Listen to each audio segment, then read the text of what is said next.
제가 지난 주일에도 중요한 그 입금 증명서를 제가 잘 넣어놔야 되겠다 하고는 어딘가에 제 생각에는 잘 넣어놨어요.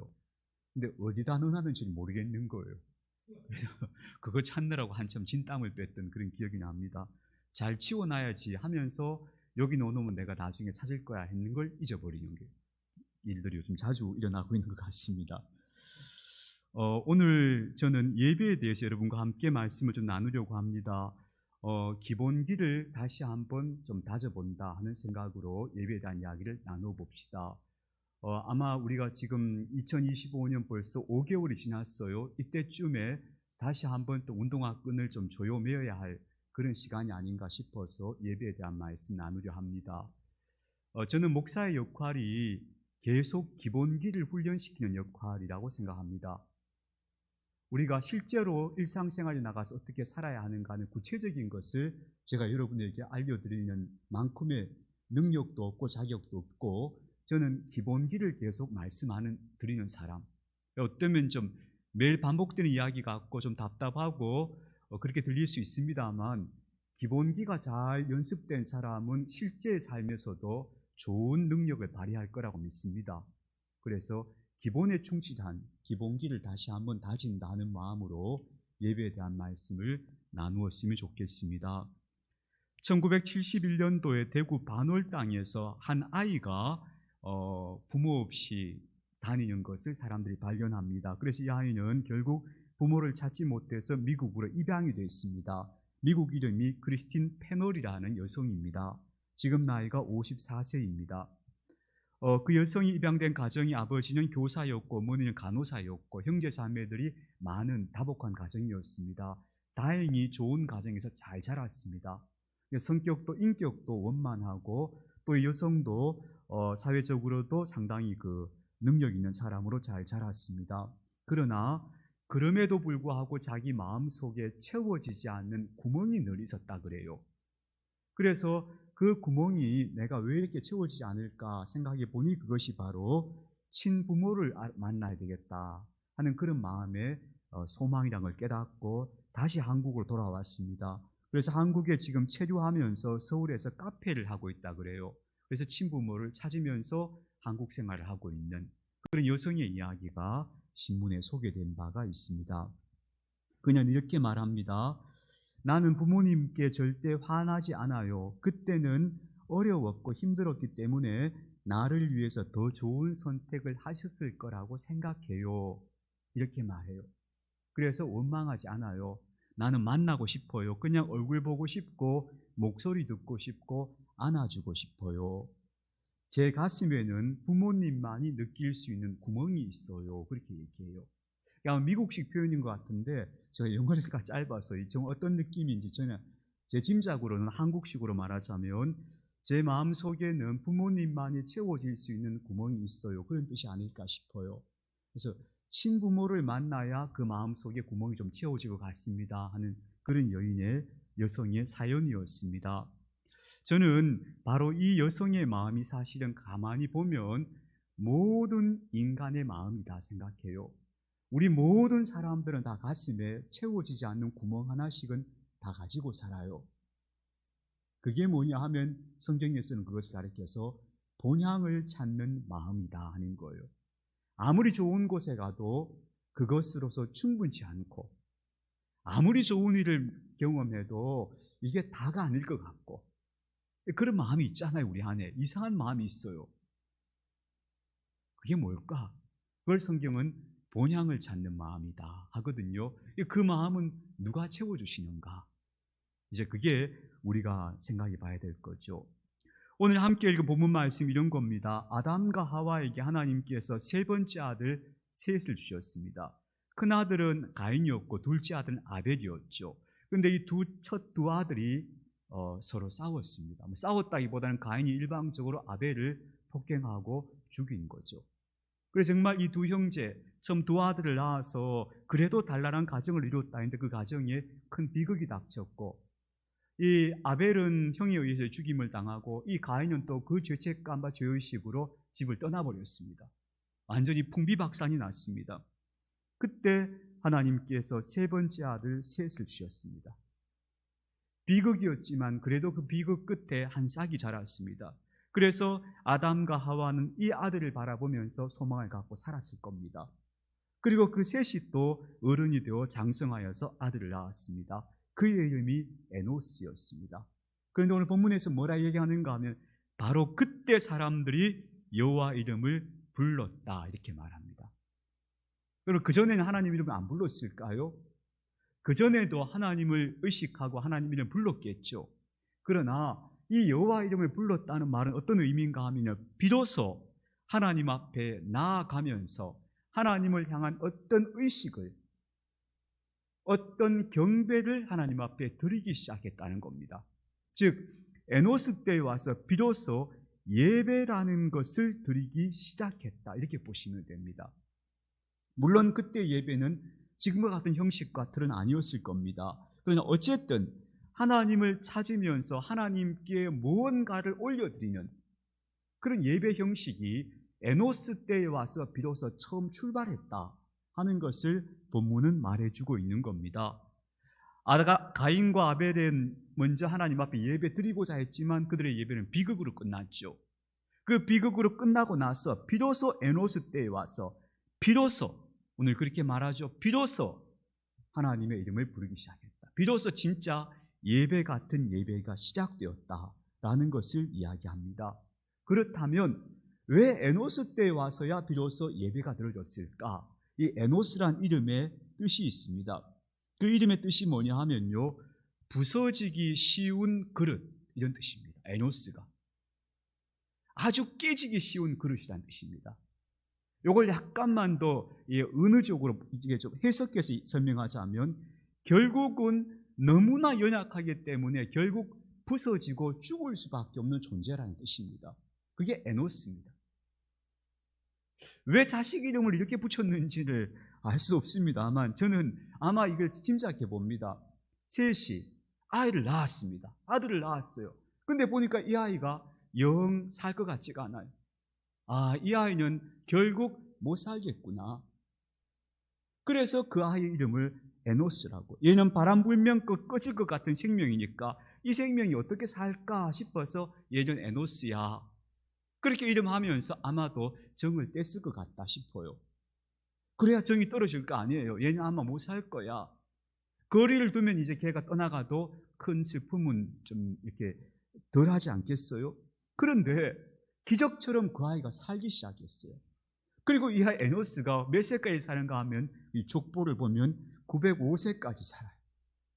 그 꺼질 것 같은, 바람 앞에 곧 꺼질 것 같은 생명이 어떻게 살아나서, 그리고 그 아이가 정말 한 인간으로, 한 생명으로 살아나는 것을 그 부모가 보는 겁니다. 그때의 감격, 그때 바로 거기서부터 뭐가 시작되는가 하면 그 에노스 때의 예배가 시작됐다는 겁니다. 이게 무슨 의미일까요? 인간이 자기 자신이 철저하게 무력하다는 것을 절감하고 내가 정말 하늘을 바라볼 수밖에 없다는 것을 실감한 순간부터 진짜 예배가 드려졌다는 겁니다. 진짜 예배가 드려지는 순간은 그 순간입니다. 종종 그런 간증을 하는 분이 있어요. 그저 저는 예배당을 늘 다녔습니다. 늘 가서 예배 드리고 오고 예배 드리고 그렇게 살았습니다. 그런데 정말 내가 진짜 하나님 앞에 예배 드린 건 오늘이었습니다. 오늘의 예배가 진짜 예배였고 그 전의 예배는 예배가 아니었던 것 같습니다. 뭐 이런 얘기하는 분들이 저는 들어본 것 같습니다. 왜? 그날이 무슨 특별한 날이었나? 어떤 놀라운 설교자가 와서 설교를 했냐? 그거 아닙니다. 그 예배자가 나는 정말 깨어질 수밖에 없는 존재로구나 하는 걸 절감하고, 그러니까 영원하신 분을 바라보고 그분께 손을 내밀어야겠구나 하는 마음을 절실하게 깨달은 날, 그날이 바로 진짜 예배가 되어진 날. 그래서 에노스 때에 진짜 예배가 시작되었다라고 얘기하는 겁니다. 그렇다면 우리는 예배를 이렇게 정의할 수 있습니다. 우리 자신이 부서질 수밖에 없는 필멸의 존재라는 것을 인식하고, 그래서 저 불변하시는 영원하신 분을 향하는 마음, 그게 바로 예배다. 그 예배와의 시작은 바로 내가 필멸의 존재이기 때문에, 내가 부서질 수밖에 없는 존재이기 때문에 저 위에 계신 분에게, 이 모든 만물의 근원이 되시는 분에게 손을 내민다. 그게 바로 예배다, 이렇게 얘기할 수 있겠습니다. 그래서 성경은 이렇게 말한 거죠. 그분이 바로 알파요 오메가다. 그분이 시작이고 끝이다. 다른 말로 하면 그분이 전부다. 우리는 다 그분의 세계 안에 그냥 있을 뿐이다. 그러니 사람은 마땅히 그분 앞에 고개 숙이고 예배 드려야 한다, 이렇게 말할 수 있을 겁니다.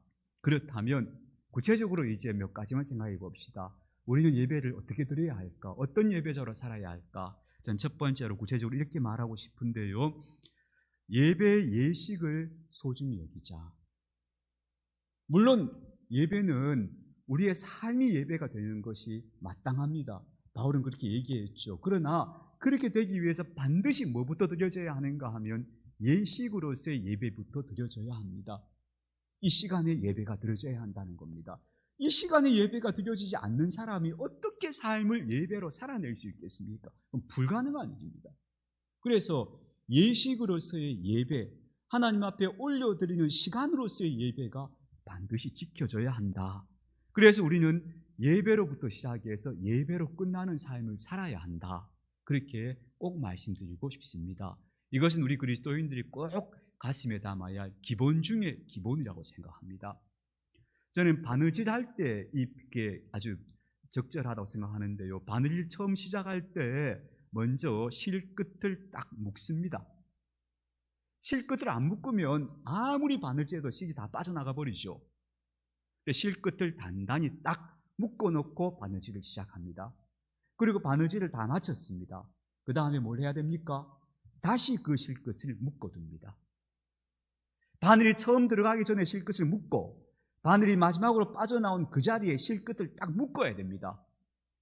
그래야 내가 한 바느질이, 이 바늘이, 이 실이 빠져나가지 않습니다. 풀려지지 않습니다. 반드시 맺고 또 맺어야 합니다. 그게 뭐냐 하면 예배입니다.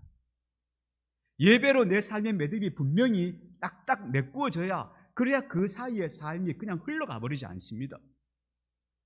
이걸 우리가 기억했으면 좋겠습니다. 그래서 시편에서 이렇게 말합니다. 시편 90편이 있죠. 우리의 손이 행한 일을 우리에게 견고하게 하소서. 내가 한 일이, 내가 행한 일이 견고해지게 해주십시오. 그저 아무것도 아닌 일처럼 흘러가 버리고 무의미하게 되지 않도록 해주십시오 라는 간구인데, 그 간구가 바로 이겁니다.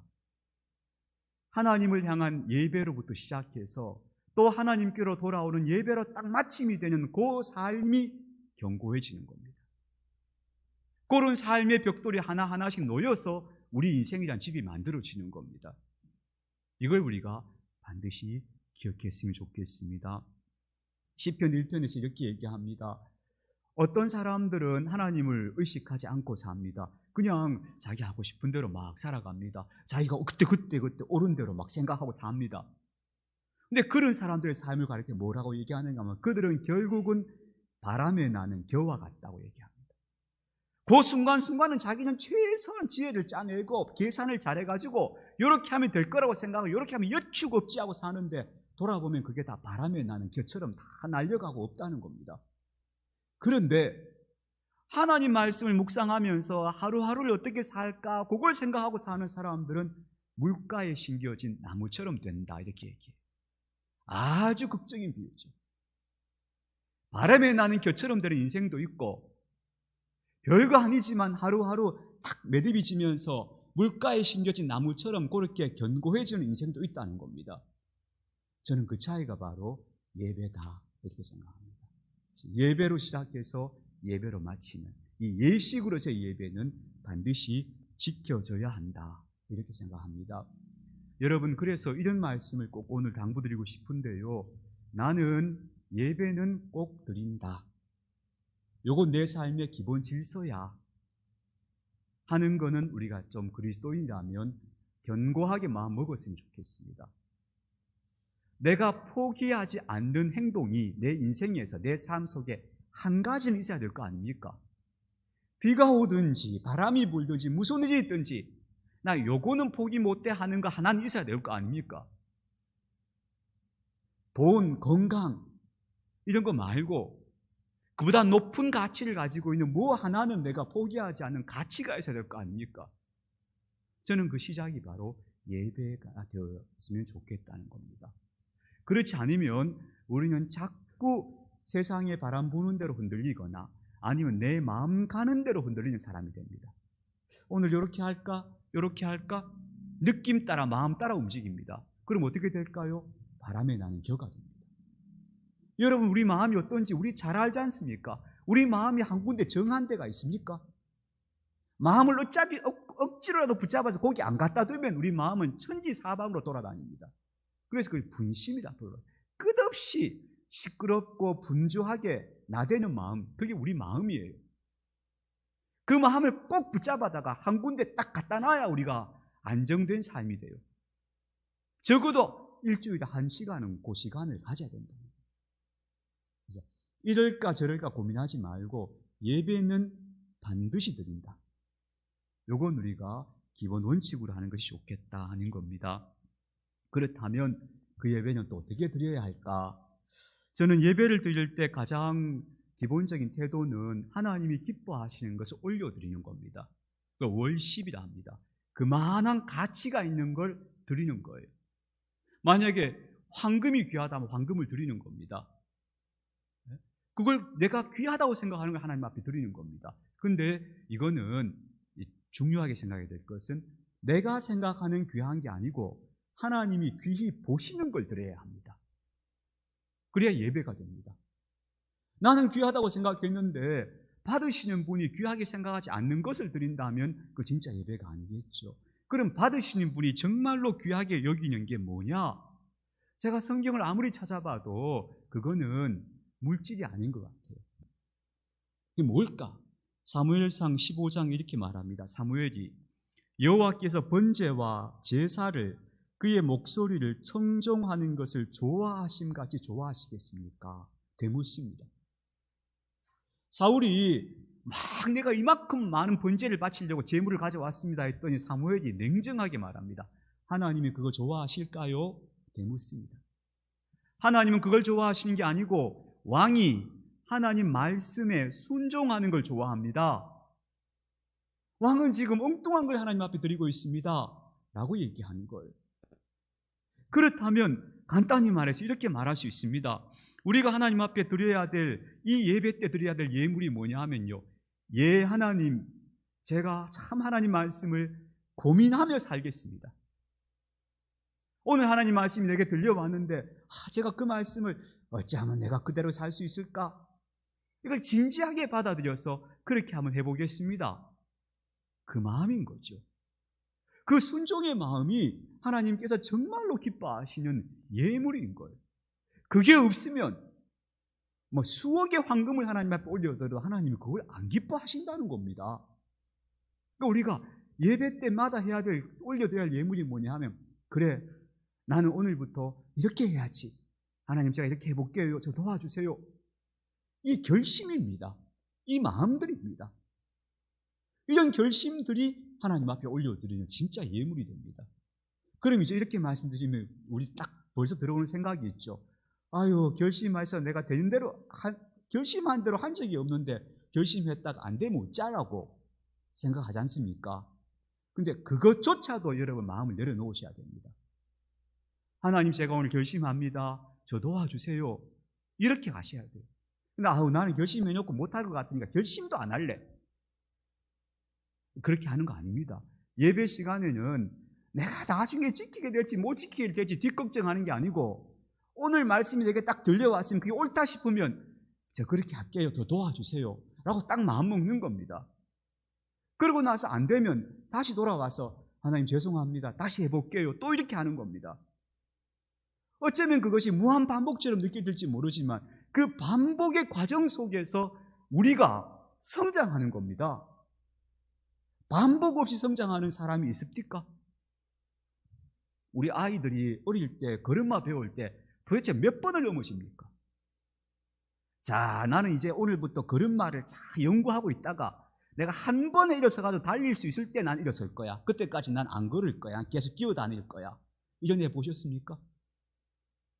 그런 인생은 없습니다. 그래, 오늘 걸어봐야지 하고 일어섰다가 또 주저앉고, 한 걸음 내딛다가 또 주저앉고, 이게 계속 반복되다 보면 언젠가 두 걸음, 세 걸음을 걸어가면서 걸음마가 완성이 되는 겁니다. 우리 인생이, 우리 신앙의 삶이 그렇습니다. 그래서 매주일마다 말씀 앞에 설 때마다 하나님, 아차, 내가 또 놓쳤습니다. 저 그렇게 할게요. 결심을 반복하는 일이 결코 헛되지 않습니다. 그리고 하나님은 그 마음을 기뻐하십니다. 그래서 우리가 예배 때마다 해야 될 일은 하나님 앞에서 결심하는 거다. 여러분, 이거 오늘 기억해 주시기 바랍니다. 우리는 꾸준히 예배드려야 합니다. 우리가 예배를 꾸준히 드려야 하는 이유는 하나님이 예배를 받으시는 영원하신 분이니까 하는 건 마땅한 일입니다. 당연한 일이고요. 또 우리 자신이 너무나 연약하기 때문입니다. 앞서 에노스가 발견한 것처럼 나는 참 깨어질 수밖에 없는 존재고 하나님은 영원하신 거기 계시는 그분이시고, 그래 내가 마땅히 그분을 향해서 내가 가지고 있는 좋은 것을 올려드리는 게 마땅하다, 이 예배잖아요. 하나님이 높은 참으로 온전하신 분이니까 예배드린다, 맞는 말이고, 또 한 가지는 내가 너무 나약하기 때문에 예배드려야 하는 겁니다. 왜냐하면 예배 시간이 우리가 우리 자신을 바로잡는 시간입니다. 그래서 교회라는 말 참 잘 지었어요. 교회라는 말이 교자가 무슨 교자인가 하면 가르칠 교자입니다. 교회는 끊임없이 가르침을 받는 곳입니다. 가르치고 배우는 곳입니다. 가르침을 받아서 교정되는 곳이 교회입니다. 여러분, 교회에 와서 꾸준히 예배를 통해서 여러분 자신을 자꾸 교정해 나가시길 바랍니다. 그것이 바로 예배가 필요한 이유다라고 말할 수 있습니다. 제가 중학교 때 체육 시간에, 우리 그때 중학교 3학년 때 이제 입시를 앞두고 있죠. 그때 고등학교 입시도 그때는 꽤 열심히 공부했어요. 막 잘못하면 인문계 못 가면 안 된다 이래가지고 막 부모님이 다그치고 막 그래서 막 코피 흘려가면서 고등학교 입시 공부한 기억이 있거든요. 그때 아이들이 이제 입시 공부하니까 다들 이제 좀 체력이 떨어지잖아요. 우리 체육 선생님 체육 시간에 이렇게 얘기하셨어요. 야들아, 엄마 아빠가 지금 너가 뭐 체력 보충을 준다고 갑자기 막 소고기 사다 막 먹이고 하마 조심해라. 너 많이 먹지 마라. 그러다 배탈 나면 더 큰일 난다. 그런 하시는 말씀이 멸치대가리라도 매일 먹는 게 낫다 그러셨어요. 그 말씀이 저는 되게 기억이 나고, 그 뒤로부터 뭔 생각할 때마다 그 말이 자꾸 떠올라요. 멸치대가리라도 매일 먹는 게 낫다. 예배 한 번에 인생 바뀔 거라는 생각은 기대하지 마십시오. 그렇게 간단하면 인생살이가 얼마나 쉽겠습니까? 아닙니다. 오늘 예배가 나한테 특별한 의미가 없었더라도 괜찮습니다. 오늘 예배당에 갔더니 목사님 설교도 막 귀에도 안 들어오고 뭔 소리도 모르겠고 재미도 없고 또 다음에 꼭 가야 되겠나, 이런 거 아닙니다. 예배는 그냥 하는 겁니다. 오늘도 드리고 다음 주일도 드리고 또 드리고 계속 그냥 드리는 겁니다. 그 드림이 쌓여져서 그때 우리 삶에 변화가 오는 겁니다. 이것이 예배의 행위라는 것을, 그래서 매주 결단을 쌓아가는 거다. 그럴 때 우리는 자라나게 된다 하는 것을 기억해 주시기 바랍니다. 예배에 대해서 준비하면서 한 장면이 떠올랐습니다. 제가 시골교회 첫 목회할 때 주일날이 되면 교인들 중에 어르신들이 깨끗한 옷으로 갈아입고, 평소에는 막 흙 묻히고 농사 짓던 분들이 주일날 아침에 깨끗한 옷으로 갈아입고 당당한 얼굴로 예배당으로 들어오시던 모습이 딱 떠올랐어요. 참, 그러고 보니까 그런 모습이 너무 귀한 스냅 사진처럼 다 기억이 남아있어요. 그래서 제가 그 생각을 하고 이렇게 나오는데 오늘 보니까 우리 또 교우님들 찬양 준비한다고 앉아 계시는 모습이 전부가 이렇게 깨끗하고 맑게 예배 드리러 나온 어떤 약간 좀 과장된 표현, 약간 샤방샤방하게 빛나는 느낌 같은 게 있는 거예요. 예배라는 것이 사람을 참 귀하게 만들어준다. 참 귀한 시간이구나 하는 걸 다시 생각했습니다. 제가 기억나는 한 분은, 그분은 농사 지으면서 참 늘 고단하게 사시는데 특히 주일날은 신이 난 것처럼 예배당에 다 이렇게 오시던 분이 계셨어요. 그분의 삶은 한평생 자기에게 주어진 조그만 논밭을 일구며 살아온 인생이었는데 제가 지금도 그분에게 풍문에 들려오는 소식을 들어보면 그분은 작은 그 터 위에서 작은 범위 안에 사셨지만 굉장히 알찬 인생을 살았구나. 그래서 그 열매가 작지만 단단하고 알차구나 하는 걸 제가 보면서 기뻐요. 그런 소식들을 종종 들어요. 왜 그렇게 어쩌면 그렇게 되었을까 하는 게 저는 그분의 예배드릴 어떤 모습과 오버랩이 되는 거예요. 우리 믿음의 조상들은 제단과 제단 사이를 살았습니다. 걸어가다가 제단을 쌓습니다. 그리고 또 걸어가다가 또 어느 곳에가 제단을 쌓습니다. 그래 그들의 인생은 제단과 제단 사이를 살았다. 이렇게 말할 수 있습니다. 우리의 인생은 예배와 예배 사이를 살아가는 인생입니다. 그게 그리스도인 삶입니다. 그래서 우리 신실한 예배자로 삽시다. 이렇게 예배가 우리 삶을 붙잡아주는 매듭이 되지 않으면 우리는 중간에 흐트러집니다. 날려갑니다. 어떻게 되는가 하면 예배와 예배 사이를 사는 게 아니고 염려와 후회 사이를 삽니다. 늘 염려하다가 후회하고 염려하다 후회하고 이렇게 인생 흘려보냅니다. 근데 예배라는 건 확고한 방향성을 제시하는 겁니다. 비록 인생에 많은 문제가 있고 우여곡절이 있지만 나는 지금 어디로 가고 있는가, 무엇을 해야 되는가 하는 확고한 방향성을 예배를 통해 우리는 확인받습니다. 그래서 그 인생은 염려에 시작해서 후회로 끝나지 않습니다. 이걸 우리가 분명히 기억하며 예배자로 살아가는 저와 여러분들이 되었으면 좋겠습니다.